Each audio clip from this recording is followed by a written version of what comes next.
Assalamualaikum warahmatullahi wabarakatuh semuanya. Perkenalkan, nama saya Nila Permatasari, NIM 2014040041. Baiklah, saya dari kelas 4 MTKB. Saya di sini membuat video untuk memenuhi tugas UTS dari pembelajaran evaluasi pembelajaran matematika, yang mana dosen pengampunya adalah Ibu Nita Putri Utami, MPD. Simak video pembahasan saya berikut ini.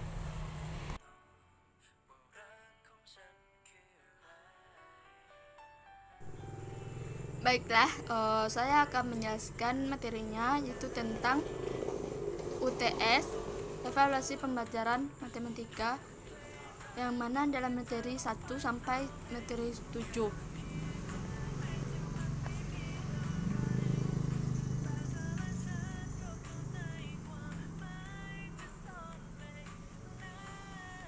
Materi pertama yaitu tentang hakikat evaluasi. Materi yang kedua yaitu subjek dan objek evaluasi pembelajaran. Materi yang ketiga yaitu jenis-jenis alat evaluasi dan taksonomi. Yang keempat yaitu tujuan, instruksional, pengertian, persyaratan, dan ciri tes yang baik. Yang kelima yaitu menyusun tes tertulis.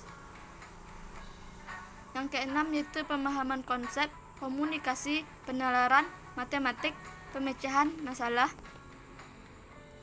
Yang ketujuh atau yang terakhir yaitu kemampuan matematis, yaitu koneksi, berpikir kritis, berpikir kreatif, literasi, dan Higgs order thinking atau disebut dengan HOS.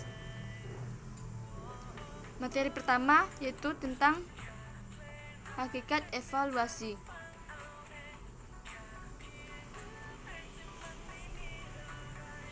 Yang pertama yaitu tentang pengukuran.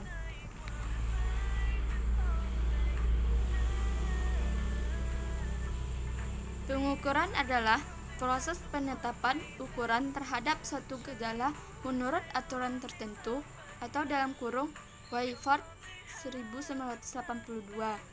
Pengukuran pendidikan biasanya bersifat kuantitatif, yaitu memerlukan statistika dalam perhitungannya. Adapun pengertian pengukuran menurut para ahli, yang pertama yaitu menurut Gagelowski, yaitu pengukuran adalah proses pengumpulan data melalui pengamatan empiri. Yang kedua yaitu menurut Lord dan Novick, pengukuran adalah suatu prosedur untuk memberikan angka kepada suatu sifat atau karakteristik tertentu seseorang sedemikian rupa. Yang ketiga yaitu menurut Asmawi, Zainul, dan Novi, yaitu mengartikan pengukuran sebagai pemberian angka kepada suatu atribut atau karakteristik tertentu menurut aturan atau formulasi yang jelas. Yang kedua yaitu penilaian.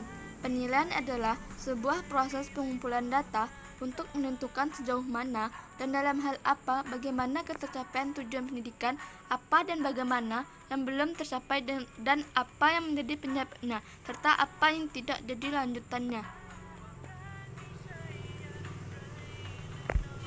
Penilaian ini memiliki tujuan yaitu mengetahui tingkat penguasaan kompetensi dan dalam sikap, menetapkan ketuntasan penguasaan kompetensi belajar. Yang ketiga, menetapkan program perbaikan atau pengayaan. Yang keempat, memperbaiki proses pembelajaran pada pertemuan semester berikutnya. Adapun fungsi dari penilaian yaitu menggambarkan sejauh mana seorang peserta didik dapat menguasai suatu kompetensi, mengevaluasi hasil belajar peserta didik, dan menemukan kesulitan belajar dan kemungkinan prestasi yang bisa dikembangkan oleh peserta didik. Adapun ciri-ciri penilaian untuk peserta didik itu, ciri pertama itu bahwa penilaian dilakukan secara tidak langsung. Ciri kedua, penilaian dilakukan menggunakan ukuran kuantitatif. Yang ketiga yaitu ciri penilaian pendidikan menggunakan unit-unit atau satu-satu yang tetap. Yang keempat itu bersifat relatif. Selanjutnya yaitu evaluasi. Evaluasi adalah sarana untuk mendapatkan informasi yang diperoleh dari proses pengumpulan dan pengolahan data. Selanjutnya yaitu tentang contoh dari pengukuran dan contoh dari penilaian. Yang pertama yaitu contoh pengukuran. Contoh pengukuran dalam bidang pendidikan yaitu mengukur prestasi belajar siswa dengan cara diberikannya soal-soal berbentuk tes atau kuis dan pengolahan hasil jawaban mereka dalam bentuk angka-angka. Itulah prestasi yang dicapai siswa. Pengukuran hasil belajar siswa diperoleh setelah beberapa pokok bahasan dari suatu materi. Pada semester dilakukan pemberian tes.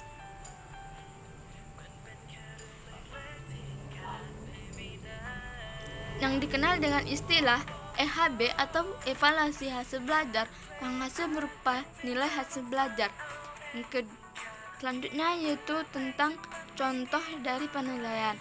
Salah satu ciri dari penilaian dalam pembelajaran berbasis kompetensi adalah dilakukannya penilaian terhadap pencapaian siswa pada setiap kompetensi dasar dan hasil penilaian dianalisis serta ditindaklanjuti. Rancangan penilaian disusun per kompetensi dasar. Misalnya dalam satu semester ada 8 kompetensi dasar, maka sebelum pembelajaran berlangsung maka kita telah disiapkan 8 set rancangan penilaian hasil belajar yang isinya sinkron dengan kegiatan pembelajaran. Selanjutnya materi yang kedua yaitu tentang subjek dan objek evaluasi pembelajaran serta rubrik penskoran.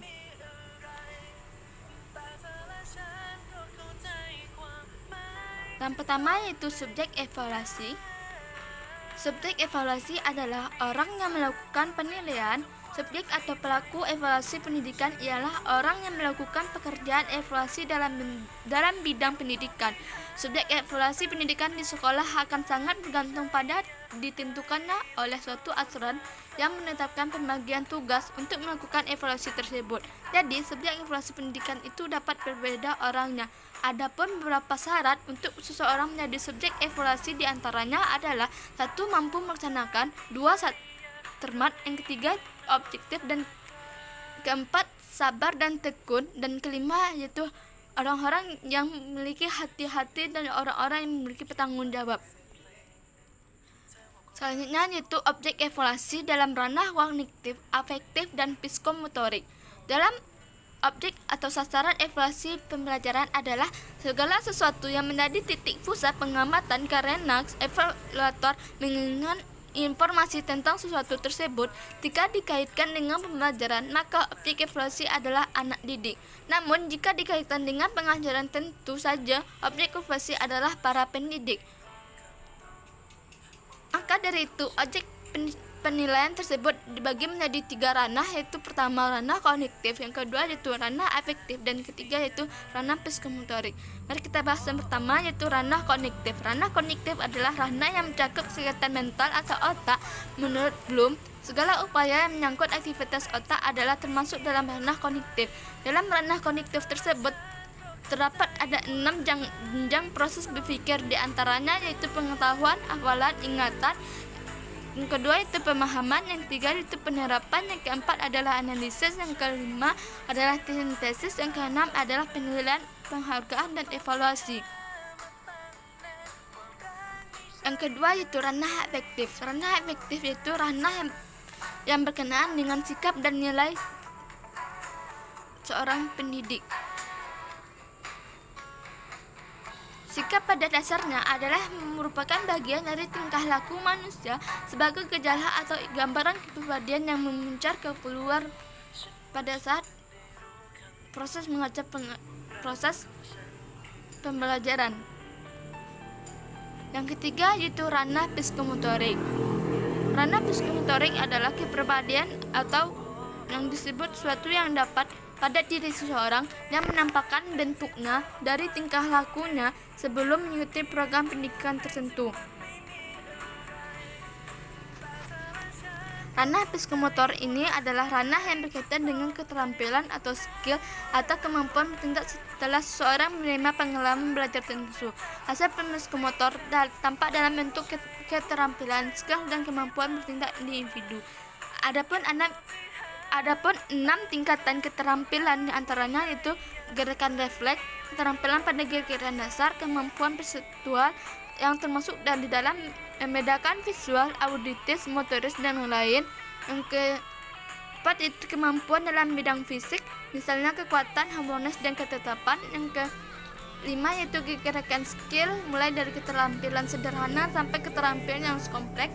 Yang keenam yaitu kemampuan yang berkenaan dengan komunikasi non-diskursif seperti gerakan ekspresif dan interpresif.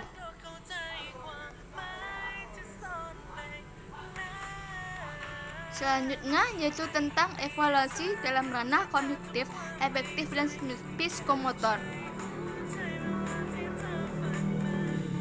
Yang pertama yaitu dalam kognitif, yaitu dengan tes tertulis, tes lisan, tes penugasan dalam menggunakan instrumen penilaian pilihan ganda dan uraian. Misalnya ini bisa kita lakukan dalam awal pembelajaran atau beberapa minggu kita melakukan tes tulis atau tes lisan dan penugasan yang lainnya. Yang kedua dalam aspek afektif, yaitu dengan menggunakan teknik observasi. Yang ketiga yaitu menggunakan aspek psikomotorik, yaitu dengan menggunakan teknik-teknik praktek dan portofolio. Yang selanjutnya yaitu rubrik penskoran. Pengertian dari rubrik merupakan panduan penilaian yang menggambarkan kriteria yang diinginkan guru dalam menilai atau memberi tingkatan dari hasil pekerjaan siswa. Yang kedua yaitu tujuan penilaian rubrik. Dalam hal ini tujuan dari penilaian rubrik ini siswa dihadapkan secara jelas memahami dasar penilaian yang akan digunakan untuk mengukur suatu kerja siswa. Yang ketiga yaitu manfaat rubrik. Rubrik menjelaskan deskripsi tugas. Rubrik memberikan informasi bobot penilaian, siswa memperoleh umpan balik yang cepat dan akurat, penilaian lebih objektif dan konsisten, para peserta didik jadi pembelajaran aktif, para peserta didik memperoleh konteks knowledge dan prosedur knowledge. Peserta didik dapat menilai kinerja kelompoknya sendiri, baik peserta didik maupun peserta didik memperoleh alat refleksi yang efektif dalam proses pembelajaran yang telah berlangsung dan sebagai alat atau pedoman penilaian kinerja atau hasil kerja mahasiswa. Selanjutnya yaitu isi rubrik. Secara singkat, scoring rubrik terdiri dari beberapa elemen, yaitu yang pertama dimensi, yang kedua yaitu definisi dan contoh, yang ketiga skala, yang keempat yaitu standar untuk setiap kategori kinerja. Yang kelima yaitu macam-macam rubrik. Yang pertama yaitu jangkar penampilan, konsisten dan fokus saat pekerjaan. Yang kedua yaitu menyongkong flashback yang detail dan formatif. Yang ketiga yaitu langkah-langkah perkembangan rubrik. Selanjutnya yaitu pembahasan yang ketiga atau materi yang ketiga yaitu taksonomi Bloom dan evaluasi tes dan non-tes dan skala pengukuran. Yang pertama yaitu taksonomi Bloom.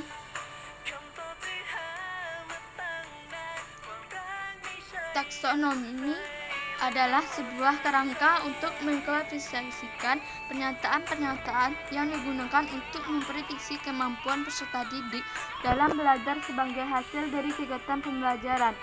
Taksonomi Bloom telah mempengaruhi pendidikan baik secara langsung maupun tidak langsung dalam pengembangan kurikulum, desain pembelajaran, dan pendidikan guru.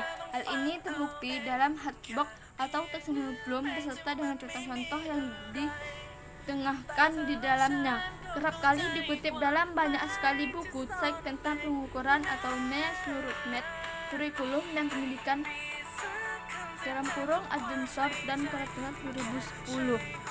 Selanjutnya yaitu jenis-jenis taksonomi Bloom. Yang pertama yaitu ranah kognitif. Ranah kognitif yang mencakup ingatan atau pengenalan terhadap fakta-fakta tertentu, pola-pola prosedural, dan konsep-konsep yang memungkinkan berkembangnya kemampuan dan skill intelektual. Yang kedua yaitu ranah afektif. Ranah yang berkaitan dengan perkembangan perasaan, sikap, dan nilai dan emosi seseorang. Yang ketiga yaitu ranah psikomotorik, yaitu ranah yang berkaitan dengan kegiatan-kegiatan manipulatif atau kegiatan motorik. Selanjutnya yaitu kata kerja operasional dan contohnya. Bisa kita lihat dalam yang pertama dalam tabel yaitu ranah kognitif. Yang pertama yaitu mengingat itu C1 yaitu mengetahui, misalnya yaitu istilah, fakta, aturan, urutan, dan metode. Yang kedua, baris kedua yaitu memahami atau dengan C2 yaitu menerjemahkan, menafsirkan, memperkirakan, menentukan, misalnya yaitu metode prosedur memahami, misalnya konsep, kaidah, prinsip, kaitan antara fakta, isi pokok, mengartikan, menginterpretasikan, misalnya tablet, grafik, dan bagan. Yang ketiga yaitu menerapkan C3 yaitu memecahkan masalah, yaitu tentang membuat bagan atau grafik menggunakan atau misalnya menggunakan metode, prosedur, konsep, kaidah, dan prinsip. Yang keempat itu menganalisis atau C4 yaitu menganalisis kesalahan dan memberikan fakta atau memberikan misalnya itu fakta-fakta, menganalisis misalnya tentang struktur bagian hubungan. Yang kelima itu mengevaluasi yaitu C5 menilai berdasarkan norma internal, misalnya itu hasil karya, mutu karangan, dan lain-lain. Yang keenam C6 yaitu menghasilkan contoh, misalnya klarifikasi karangan, teori, menyusun seperti laporan, rencana, skema, program, dan proposal. Di bawahnya kita bisa lihat itu mengingat tuh ada menemukan intuisi mengingat. Bagian kedua itu dalam C2 memahami, menjelaskan, mengartikan, menginterpretasikan. Bagian ketiga menerapkan atau bisa kita jelas lihat dengan melaksanakan, menginginkan, mengintensi, menggunakan, menentukan, menentukan. Bagian keempat yaitu tentang menginterpretasikan, organisasikan, mengkreatifkan. Yang kelima yaitu mengevaluasi. C5 yaitu mengecek, mengkritik, membuktikan, mempertahankan. C6 yaitu membangun, merencanakan, mengeksekusi, dan memutuskan. Selanjutnya dalam ranah efektif. Dalam ranah efektif ini yang pertama A1 kita dapat lihat itu menerima, menunjukkan, contohnya kesadaran, kemauan, perhatian, mengakui, misalnya perbedaan dan kepentingan. Yang kedua itu A2 itu merespon, mematuhi, contohnya misalkan mematuhi peraturan, mematuhi tuntutan dan perintah. Yang ketiga yaitu A3 yaitu menerima satu nilai, menyukai atau menyepakati, menghargai, misalnya itu karya seni, sumbangan ilmu, pendapatan dan gagasan dan saran. Yang keempat itu A4 yaitu menentukan nilai, menangkap relasi antar nilai, bertanggung jawab, dan mengintegrasikan nilai. Yang kelima yaitu A5 yaitu menunjukkan, misalnya kepercayaan diri, disiplin pribadi, kesadaran moral, dan pertimbangan melibatkan diri. Selanjutnya yaitu tentang ranah psikomotorik. Dalam ranah psikomotorik kita dapat melihat yang pertama yaitu P1 yaitu meniru atau menafsirkan rangsangan atau stimulus atau kepekaan terhadap apa dan rangsangan apa yang ada.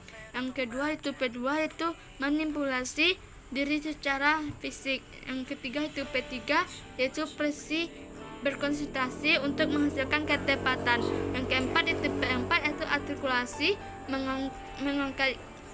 mengaitkan berbagai keterampilan bekerja berdasarkan pola. Yang kelima yaitu P5 itu naturalisasi, yaitu menghasilkan karya cipta, melakukan sesuatu dengan ketetapan tinggi. Selanjutnya yaitu alat evaluasi, tes dan non-tes. Tes adalah atau tes diartikan sebagai alat dan memiliki prosedur sistematis yang dipergunakan untuk mengukur dan menilai suatu pengetahuan atau penguasaan objek ukur terhadap seperangkat konten dan materi tertentu. Suharsimi Arikunto menyatakan tes adalah alat atau prosedur yang digunakan untuk mengetahui atau mengukur suatu dalam suasana dan dengan cara dan aturan yang sudah ditentukan. Adapun ciri-ciri tes yang baik yaitu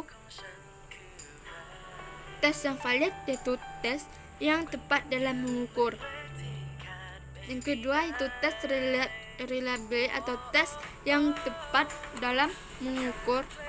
Yang ketiga itu objektif, yaitu tes yang penilaiannya tidak berubah-ubah. Yang keempat itu praktikabilitas dan ekonomis. Selanjutnya yaitu fungsi tes. Fungsi tes yang pertama yaitu alat untuk mengukur prestasi, yakni tingkat perkembangan atau kemajuan yang telah dicapai siswa. Yang kedua yaitu sebagai motivator dalam pembelajaran. Untuk itu pentingnya umpan balik, yakni untuk meningkatkan intensitas belajar. Yang ketiga yaitu upaya perbaikan kualitas pembelajaran seperti tes penempatan, tes diagnostik, tes formatif. Tes penempatan disesuaikan dengan minat dan bakat siswa masing-masing sehingga hasil tes mereka dapat posisi tertentu. Yang keempat yaitu persyaratan untuk melanjutkan ke jenjang yang lebih tinggi. Adapun jenis-jenis alat tes evaluasi. Yang pertama yaitu menurut sifatnya. Tes dapat dikelompokkan menjadi tes verbal dan tes non-verbal. Tes verbal yaitu tes yang menggunakan bahasa sebagai alat untuk melakukan tes, sedangkan tes non-verbal adalah tes yang tidak menggunakan bahasa sebagai alat untuk melaksanakan tes. Yang kedua yaitu pengulangan tes atau dasar efek atau pengaruh kegiatan pembelajaran, yaitu tes awal pre-tes dan tes akhir yaitu post-tes.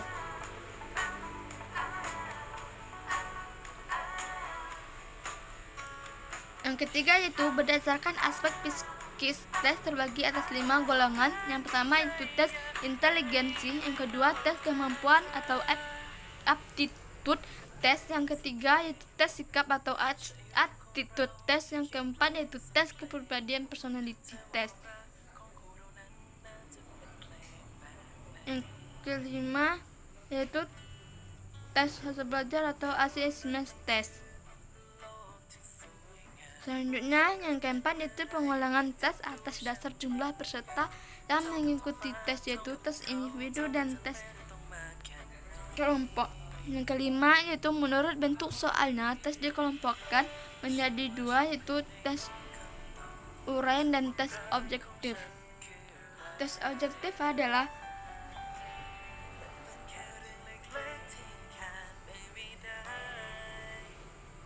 yang keenam yaitu menurut pembuatannya. Tes dapat dikelompokkan menjadi 2, yaitu tes standar dan tes buatan.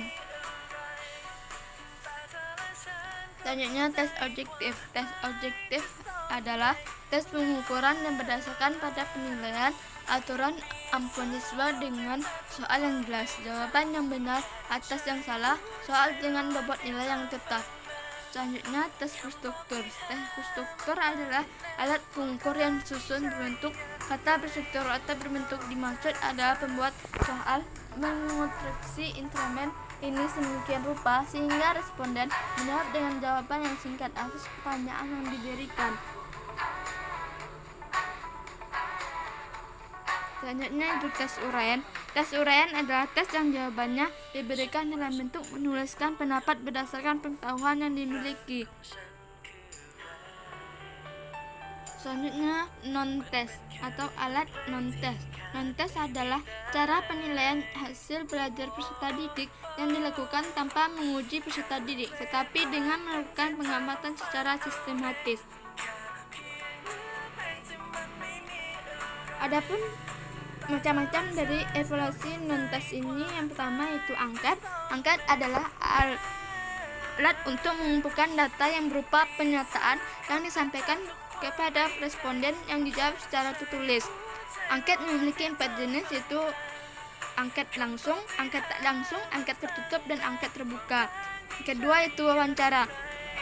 Wawancara adalah interview, yaitu suatu cara mendapatkan data dan suatu masalah dengan menanyakan jawaban masalah, menanyakan pendapat terhadap suatu persoalan kepada seseorang atau lembaga tentang pendapatan terhadap suatu solusi masalah itu. Yang ketiga itu pengamatan atau observasi. Pengamatan atau observasi merupakan suatu kegiatan yang dilakukan untuk melihat sejauh mana pelaksanaan suatu tindakan yang telah dilaksanakan dan untuk mengevaluasi ketetapan tindakan yang dilakukan. Yang keempat itu portofolio. Portofolio adalah kumpulan pekerjaan seseorang.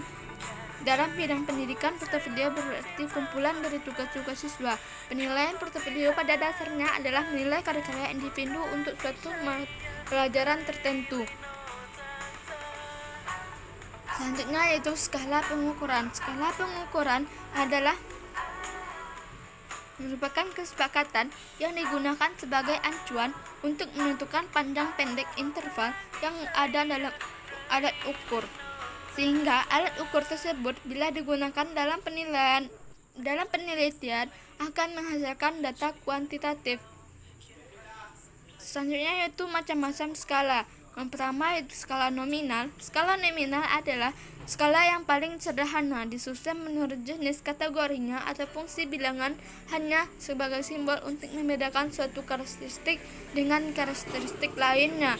Yang kedua yaitu ordinal. Skala ordinal adalah angka yang diberikan di mana angka-angka tersebut mengandung pengertian tingkatan, diberi urutan yang pertama, kemudian di bawahnya diberi urutan yang kedua, dan seterusnya. Yang ketiga itu skala interval. Skala interval dapat memberikan informasi yang telah dibandingkan dengan skala nominal dan skala ordinal. Yang keempat yaitu skala rasio. Skala rasio merupakan interval yang sama antara satu angka dengan angka lainnya dan digunakan untuk mengukur tertentu. Selanjutnya, itu pengukuran skala Likert juga memiliki beberapa jenis. Yang pertama itu skala Likert. Skala Likert yang digunakan untuk mengukur sikap, pendapatan, dan persepsi dari seseorang atau kelompok orang tentang segala sesuatu atau fenomena pendidikan. Yang kedua itu skala Gutzman. Skala Gutzman adalah skala yang pengukuran dengan tipe. Ini akan didapat jawaban yang tegas, yaitu benar, salah, pernah, tidak, ya atau tidak. Skala semantik diferensial. Yang keempat yaitu skala Trussell, yaitu di mana skala yang disusun dengan memilih butir yang membentuk skala interval. Selanjutnya yaitu materi yang keempat, yaitu tujuan instruksional.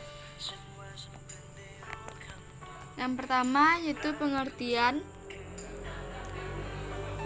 Tujuan instruksional merupakan penjabaran dari tujuan pendidikan dalam sistem pendidikan secara nasional. Tujuan pendidikan tercantum dalam pembukaan Undang-Undang Dasar 1945, yaitu mencerdaskan kehidupan bangsa. Yang B yaitu tujuan instruksional umum dan tujuan instruksional khusus. Tujuan instruksional ini dapat dibedakan menjadi tujuan instruksional umum atau TIU dan tujuan instruksional khusus atau TIK merupakan, menurut Grosflot dalam Harcanto 2008, tujuan instruksional umum TIU adalah hasil belajar yang diharapkan, yang dinyatakan secara umum dan berpedoman pada perubahan tingkah laku dalam kelas. Tujuan instruksional umum TIU merupakan serangkaian hasil belajar yang bersifat khusus, sedangkan tujuan instruksional khusus TIK adalah hasil belajar yang dinyatakan dalam istilah perubahan tingkah laku khusus. Tingkah laku khusus adalah ketika kaidah yang dapat diamati dan diukur.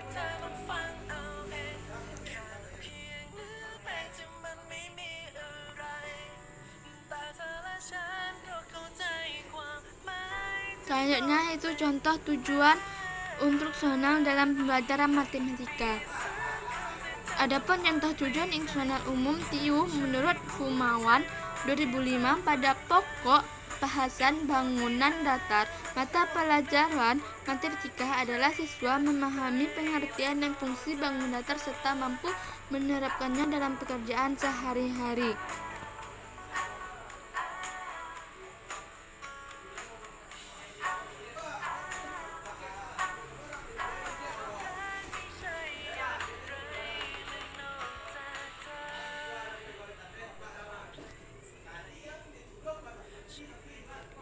Selanjutnya yaitu pengertian tes.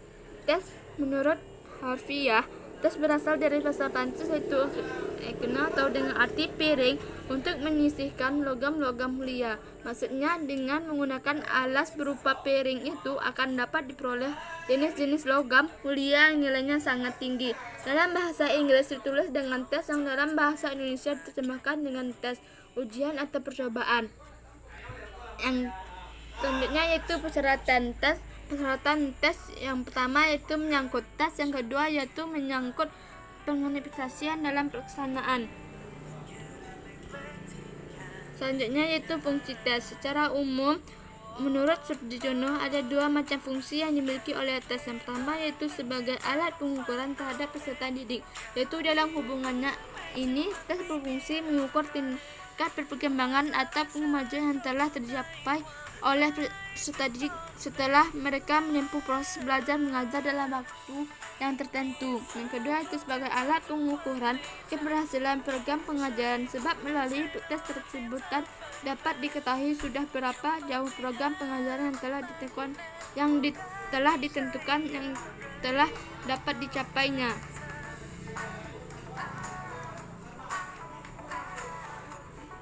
Selanjutnya yaitu ciri tes yang baik. Yang pertama yaitu validitas. Validitas yaitu dalam bahasa Indonesia valid yang disebut dengan istilah sahih.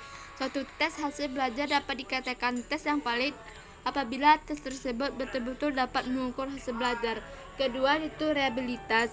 Reliabilitas adalah ketetapan atau keajaiban alat tersebut dalam mengukur apa yang diukurnya. Artinya kapanpun alat ukur tersebut digunakan akan memberikan hasil ukur yang sama. Contoh yang paling nyata adalah timbangan atau meteran. Hal yang sama terjadi untuk alat ukur suatu gejala, tingkah laku, ciri atau sifat individu, dan lain-lainnya. Misalnya yaitu alat ukur prestasi belajar sesuai tes hasil belajar, atau alat ukur sikap atau kuesioner, dan lain-lainnya. Selanjutnya yaitu materi yang kelima yaitu validitas dan reliabilitas.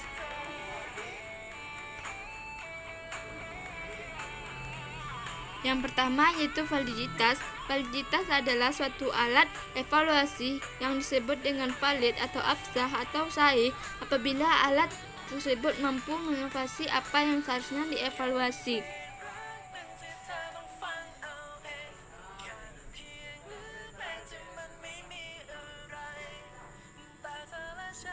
Yang kedua itu reliabilitas. Reliabilitas adalah indeks yang menunjukkan sejauh mana suatu alat ukur dipercaya atau dapat diandalkan.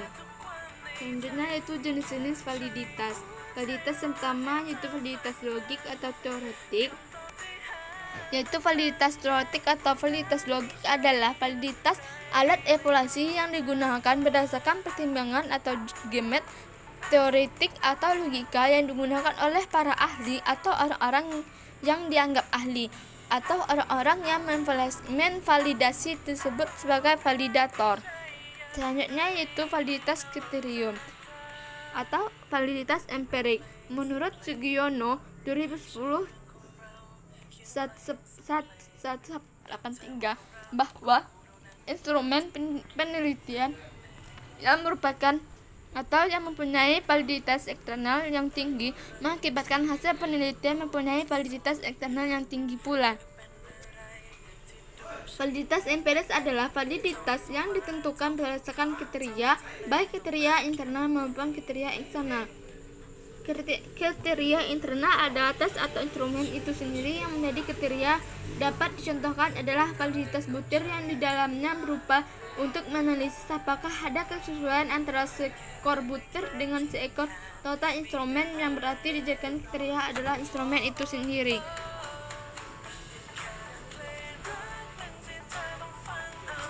Selanjutnya yaitu tentang alat evaluasi tes dan non-tes untuk reliabilitas. Yang pertama yaitu tes tunggal. Tes tunggal adalah tes yang terdiri dari satu perangkat atau satu set yang dikenakan terhadap sekelompok subjek dalam satu kali pelaksanaan. Dengan demikian, hasil evaluasi ini hanya dapat disatukan dalam satu kelompok data berupa skor hasil evaluasi itu. Maka dari kelompok data ini ditentukan reliabilitas alat evaluasi tersebut. Yang kedua yaitu tes ulang. Tes ulang adalah tes yang terdiri dari perangkat tes yang dikenakan terhadap sekelompok subjek 2 kali. Reliabilitasnya dihitung dengan cara mengkorelasikan hasil evaluasi pertama dengan yang kedua. Yang ketiga yaitu tes ekuivalen. Tes ekuivalen adalah tes yang terdiri dari 2 perangkat, di mana soal-soal pada perangkat pertama ekuivalen dengan soal pada perangkat kedua. Soal-soal yang memuat konsep sama, tetapi soal tersebut tidak persis sama.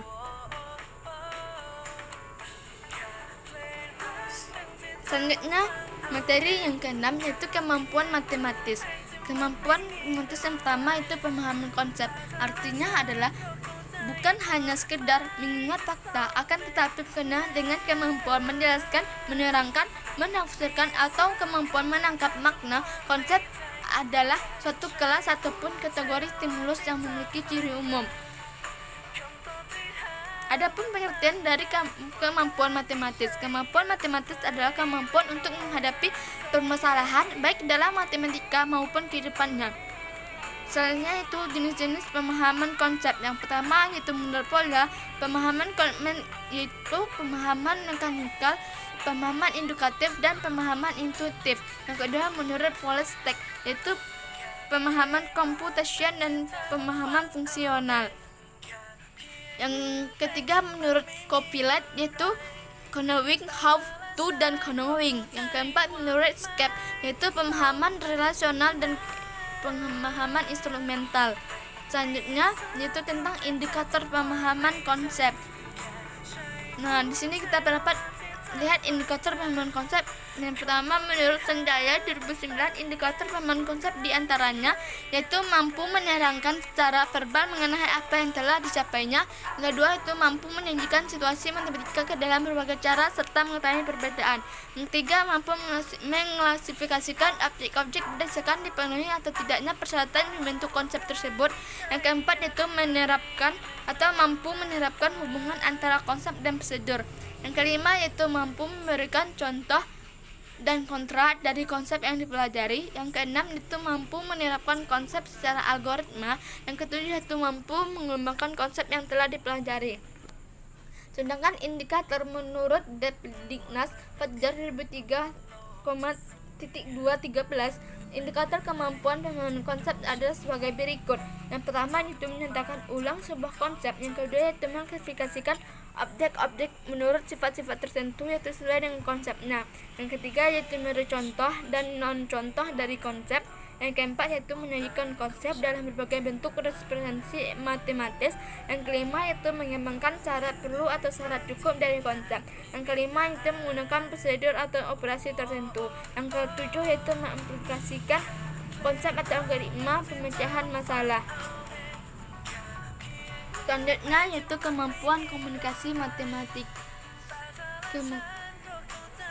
Kemampuan matematis atau mathematical abilities yaitu pengetahuan dan keterampilan yang diperlukan untuk dapat melakukan atau manipulasi matematika, meliputi pemahaman konsep dan pengetahuan predikal. Sedangkan menurut Lisquid dan Alert 1996 menyatakan bahwa matematika itu adalah bahasa dan bahasa tersebut sebagai bahasa yang terbaik dalam komunitasnya. Maka mudah dipahami bahwa komunikasi merupakan esensi dari mengajar, belajar, dan mengakses matematika. Selanjutnya yaitu indikator kemampuan komunikasi matematis. Dalam indikator yang pertama menurut Sullivan dan Mosley atau Hulukati 2005 mengungkapkan bahwa kemampuan komunikasi matematik tidak hanya menyatakan ide tertulis tetapi lebih luas, yaitu bagian kemampuan siswa dalam menyatakan, menjelaskan, menggambarkan, mendengar, menanyakan, dan bekerja sama. Yang kedua menurut Sumarmo 2005 merinci kemampuan yang tergolong pada komunikasi matematika diantaranya adalah menyatakan suatu situasi seperti gambar, diagram atau benda nyata ke dalam bahasa seperti simbol, ide atau model matematik. menjelaskan ide atau situasi dan relasi matematika secara lisan atau tulisan, atau mendengarkan, berdiskusi dan menulis tentang matematika. Selanjutnya yaitu kemampuan penalaran matematis. Pertama, pengertian. Kemampuan penalaran matematis menurut istilah penalaran atau jalan pikiran atau reasoning atau dijelaskan oleh Kraft 1985 sebagai proses berpikir yang berusaha menghubungkan fakta-fakta atau evidensi yang diketahui menjadi suatu kesimpulan. Yang kedua itu ciri penalaran matematis. Menurut Adi Surya 2013, ciri-ciri penalaran ada dua, yaitu yang pertama proses berpikir logis dan yang kedua itu bersifat analitik. Sifat analitik ini merupakan konsekuensi dari adanya suatu pola yang berpikir tertentu. Analisis pada hakikatnya merupakan suatu kegiatan berpikir berdasarkan langkah-langkah tertentu. Adapun jenis-jenis penalaran matematis, yang pertama itu penalaran deduktif, yang kedua itu penalaran indikatif. Yang selanjutnya yaitu indikator penalaran matematis. Yang pertama yaitu mengajukan dugaan, yang kedua melakukan manipulasi matematik, yang ketiga menarik kesimpulan atau menyusun bukti, yang keempat yaitu bukti tersebut adanya kebenaran atau solusi, yang kelima itu menarik kesimpulan dari pernyataan yang telah kita buat, yang keenam yaitu memeriksa kesahihan atau argumen yang telah kita buat dari awal sampai akhir agar argumen tersebut sahih atau benar. Selanjutnya yaitu tentang pemecahan masalah. Pertama, pengertian. Menurut Robert Lesotho pada 2005, pemecahan masalah adalah suatu pemikiran yang terarah secara langsung untuk menentukan solusi atau jalan keluar untuk suatu masalah yang spesifik. Selanjutnya itu langkah-langkah dalam pemecahan masalah secara matematis. Yang pertama, langkah 1 yaitu memahami masalahnya atau memahami masalahnya. Langkah kedua itu membuat rencana pemecahan masalahnya. Yang ketiga atau langkah ketiga itu melaksanakan rencana pemecahan yang telah kita rencanakan atau yang telah kita rancang dari awal. Yang keempat itu langkah 4 itu melihat atau mengecek kembali rancangan telah kita lakukan atau observasi yang telah kita lakukan atau sesuatu yang telah kita laksanakan dari awal, kita tes atau kita laksanakan atau kita uji coba sebuah langkah-langkah 1 sampai langkah 3. Maka langkah keempat itu melihat atau mengecek kembali apakah benar atau salah yang kita lakukan.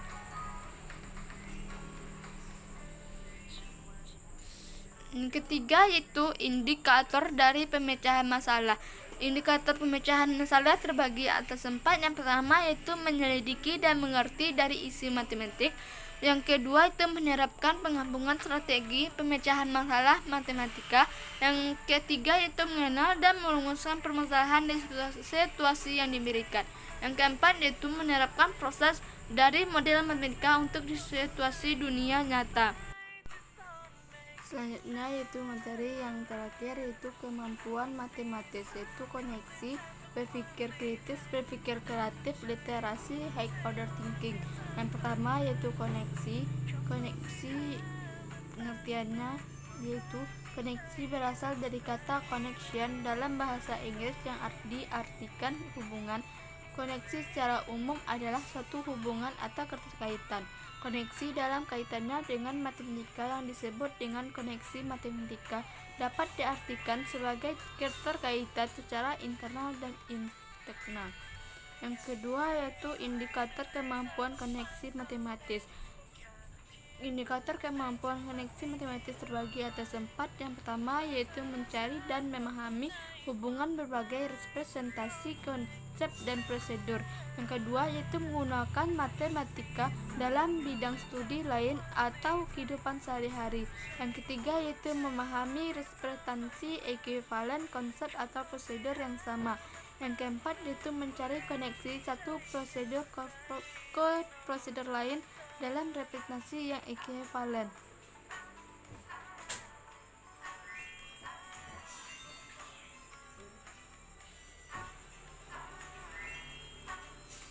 Yang kedua yaitu kemampuan berpikir kritis.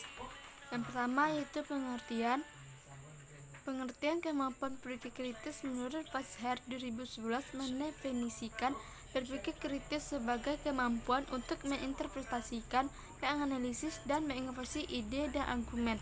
Kemampuan berpikir kritis saat ini sungguh dianggap sebagai kemampuan dasar yang sangat penting untuk dikuasai, seperti halnya kemampuan membaca dan menulis. Yang kedua yaitu indikator kemampuan berpikir kritis. Yang pertama yaitu memfokuskan diri pada pertanyaan. Yang kedua yaitu menganalisis dan mengklarifikasi pertanyaan, jawaban, dan argumen. Yang ketiga yaitu mempertimbangkan sumber yang terpercaya. Yang keempat mengimitasi dan mengamati dan menganalisis deduksi.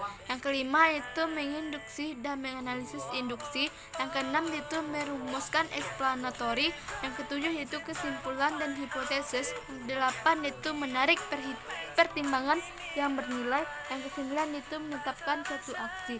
Yang kesepuluh yaitu berinteraksi dengan orang lain.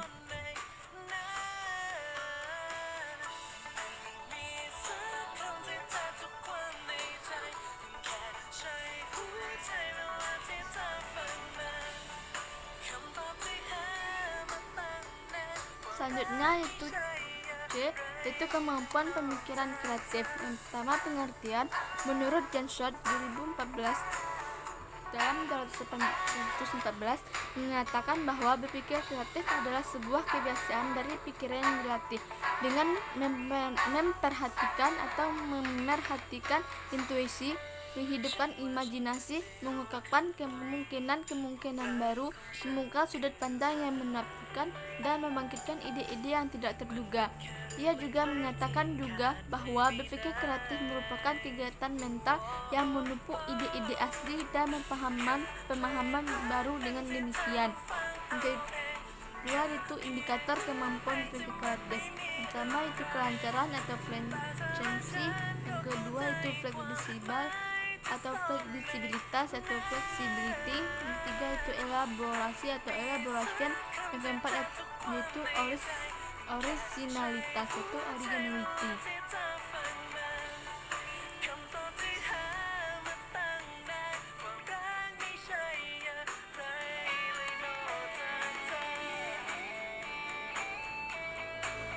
Yang selanjutnya yaitu kemampuan literasi. Pengertian kemampuan literasi menurut Maulidi 2016 menjelaskan pengertian literasi adalah kemampuan seseorang dalam mengolah dan memahami informasi saat melakukan proses membaca dan menulis. Literasi memerlukan serangkaian kemampuan kognitif, pengetahuan bahasa tubuh dan lisan, pengetahuan tentang genre dan kultural. Menurut Nugraha 2016, literasi berasal dari kata bahasa Latin yaitu litera yang diartikan sebagai pengusaha sistem-sistem tulisan dan konveksi-konveksi yang menyertainya. Selanjutnya, istilah literasi lebih diartikan sebagai kemampuan baca tubuh, kemudian berkembang menjadi proses membaca, menulis, berbicara, mendengar, membayangkan, dan melihat. Sedangkan indikator dari kemampuan literasi yaitu yang pertama merumuskan masalah atau memahami konsep, yang kedua yaitu menggunakan penerahan dalam memecahkan masalah, yang ketiga yaitu menghubungkan kemampuan matematis dengan berbagai konsep, yang keempat yaitu memecahkan masalah, yang kelima yaitu mengomunikasikan ke dalam bahasa matematis, dan yang keenam yaitu menginterpretasikan kemampuan matematis dalam kehidupan sehari-hari dan berbagai konsep. Yang kelima yaitu kemampuan berpikir high order thinking. Pengertian dari kemampuan berpikir high order thinking atau HOT yaitu kemampuan matematika. Higher order thinking adalah kemampuan merumuskan, menggunakan, dan menafsirkan matematika dalam berbagai konteks yang di dalamnya berupa bernalar secara matematis, berpikir tingkat tinggi dan menggunakannya, konsep, prosedur, fakta, dan alat matematika dalam menjelaskan fenomena. Indikator dari kemampuan berpikir high order thinking atau HOT bisa kita lihat dari tabel 2 yaitu indikator HOT sesuai taksonomi Bloom revisi. Pertama, indikator yaitu menganalisis, subindikatornya yaitu membedakan, organisasikan, dan mengatribusikan. Objek pengetahuannya yaitu konseptual, prosedural. Yang kedua yaitu indikatornya yaitu mengevaluasi, subindikatornya yaitu memeriksa dan mengkritik. Sedangkan artinya adalah metakognitif. Yang ketiga itu indikatornya mencipta. Yang sub-indikatornya adalah merumuskan atau membuat hipotesis, merencanakan dan memproduksi. Maka dari itu hanyalah penjelasan dari saya tentang materi pertama sampai materi yang terakhir. Saya akhiri. Assalamualaikum warahmatullahi wabarakatuh.